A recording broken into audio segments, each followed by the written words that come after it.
આ છે એક એઆઈ રોબોટ. તમે આનો ઉપયોગ કરી શકો છો. આને તમે આ એક બ્લૂટૂથ કનેક્ટર છે અને તમે જે પ્રશ્ન પૂછો એ જવાબ આપી શકે છે. આ એક કેમેરો છે, આ એક સેન્સર છે.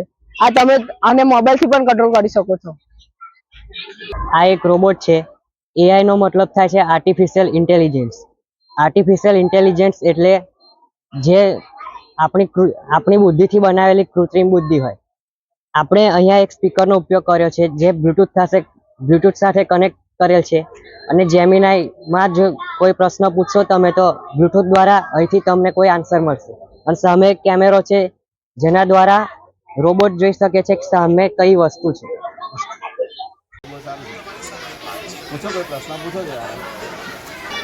ભારતના વડાપ્રધાનનું નામ શું છે?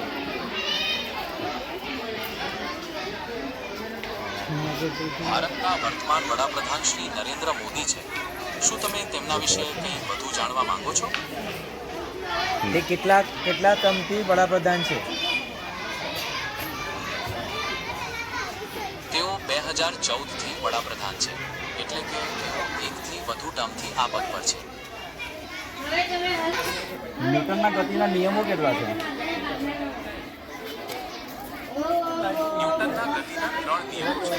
પહેલો નિયમ ઝડપનો નિયમ છે. બીજો નિયમ બળ અને પ્રવેગ વચ્ચેનો સંબંધ દર્શાવે છે અને ત્રીજો નિયમ ક્રિયા અને પ્રતિક્રિયાનો નિયમ છે. શું તમે કોઈ એક નિયમ વિશે વધુ જાણવા માંગો છો? હા, ન્યૂટનનો ગતિનો પ્રથમ નિયમ સમજાવો ને. જરૂર. ન્યૂટનનો ગતિનો પ્રથમ નિયમ જણાવે છે કે જ્યાં સુધી કોઈ બાહ્ય બળ એના પર કાર્ય ન કરે ત્યાં સુધી કોઈ વસ્તુ સ્થિર અવસ્થાઓમાં અથવા અચળ વેગથી ગતિમાં રહે છે. આ નિયમને ઝડપનો નિયમ પણ કહેવાય છે. શું તમે આના વિશે વધુ કંઈ સમજવા માંગો છો? ના, બસ હવે વધારે શું નામ છે તમારું? તમને ક્યારેય પણ મારું નામ બીજો પ્રશ્ન થાય જીતેન્દ્રભાઈ છે. હું ધોરણ 8માં અભ્યાસ કરું. કોના માર્ગદર્શન હેઠળ બનાવ્યું તમે આ? આ મેં ઓનલાઈન ટ્યુટોરિયલ્સ અને એઆઈના જ માર્ગદર્શનથી બનાવેલું. બનાવવા માટે કેટલો સમય લાગ્યો? આ બનાવવા માટે મારે 20 થી 22 દિવસ જેટલો સમય લાગ્યો. બરાબર, સરસ, થેન્ક યુ.